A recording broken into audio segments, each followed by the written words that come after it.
Nobody sat you down and told you. There was no argument, no confrontation, no single defining moment. But somewhere along the way, people lost respect for you, and they did it in silence. Research shows over 60% of the time, people choose quiet withdrawal over honest feedback. They do not correct you, they simply recalibrate. The question is what exactly they are measuring. Within just 6 seconds, most people have already decided how much respect to give someone. This phenomenon, known as thin slicing, has been tested in dozens of studies. In one study, students watched silent video clips of professors, some only 6 seconds long. Their snap judgments of teaching quality matched the ratings of students who spent an entire semester in the class. The average accuracy of these rapid assessments, measured across studies, sits at R equals 0.39, well above chance.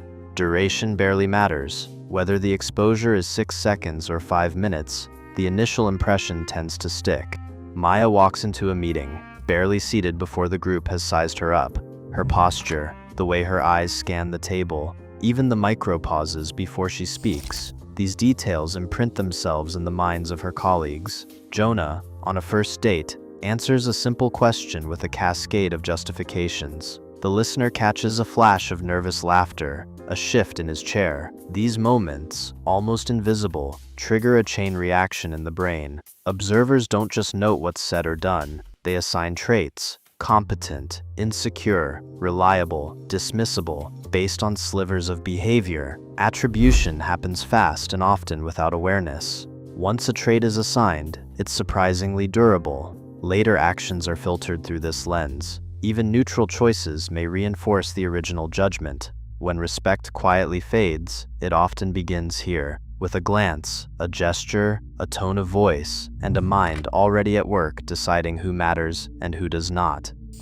Every action in a social setting functions as a signal, whether intended or not. People read these signals through a silent calculus, weighing what is costly to fake against what can be easily imitated. When Jonah fills silence with explanations, or when Maya's voice falters, observers do not just register the words, they infer motives, abilities, and intentions. Costly signals, like enforcing a boundary at personal risk, carry weight because they are hard to maintain without conviction. Cheap signals, like excessive agreement or constant apologies, are quickly discounted, sometimes even penalized. False signals, such as promising more than one can deliver, or projecting confidence that collapses under scrutiny, trigger a kind of social immune response. Research in behavioral science shows that once inconsistency is detected, trust and respect can drop by nearly a third in repeated interactions. In group settings, this penalty compounds. One detected false boast can reduce future credibility by 40%,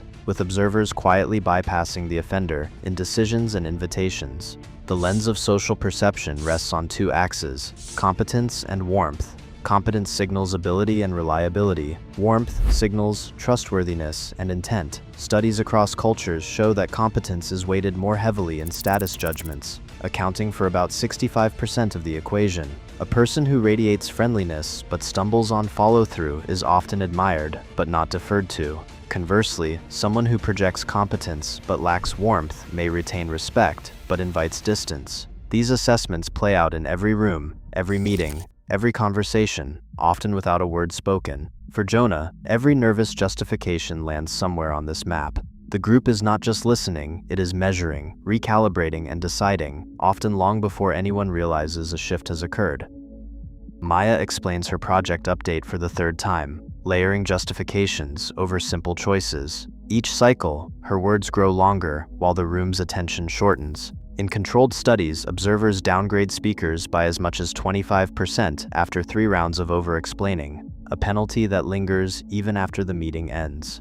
The effect is not limited to the boardroom. In a group chat, Lena asks her friends if her message sounded okay, then circles back minutes later seeking another round of reassurance. The pattern is familiar. The more she asks, the less her input is weighed. Chronic approval seeking, especially when repeated across interactions, halves the likelihood that others will defer to her in group decisions.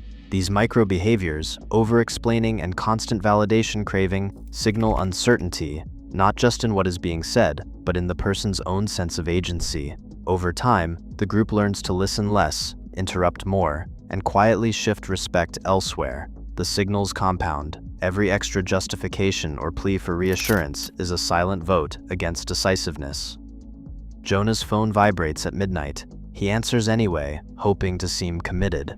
The boss, seeing this late reply, starts assigning Jonah more after-hours tasks because Jonah is always the first to respond and always available. Over weeks, the requests shift from strategic projects to routine errands. In organizational studies, chronic availability leads to a 40% increase in menial requests, while others are trusted with higher stakes work. The pattern repeats in friendships and relationships. The person who never says no becomes the fallback, quietly bypassed when real influence is needed.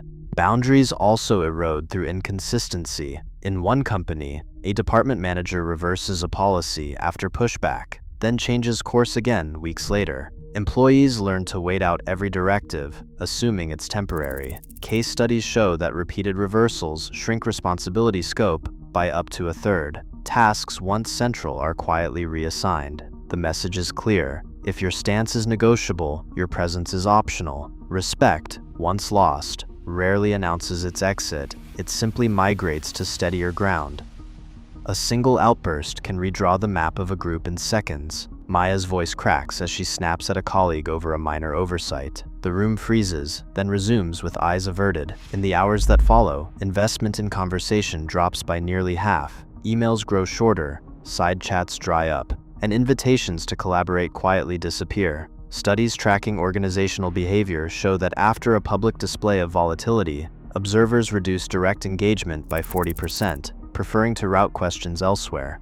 The pattern is not limited to the workplace. In a friend group, a passive-aggressive remark, like an underhanded joke or a pointed silence, triggers a subtle but measurable withdrawal. Gossip, once exposed, carries a penalty. The target is less likely to be invited to future gatherings, and their input is quietly bypassed in group decisions. In romantic partnerships, covert hostility, such as sarcastic barbs or icy withdrawal, erodes trust without a single confrontation. Observers, sensing instability, protect themselves by pulling back. Respect is not revoked in a single gesture. It is withheld, one small disengagement at a time.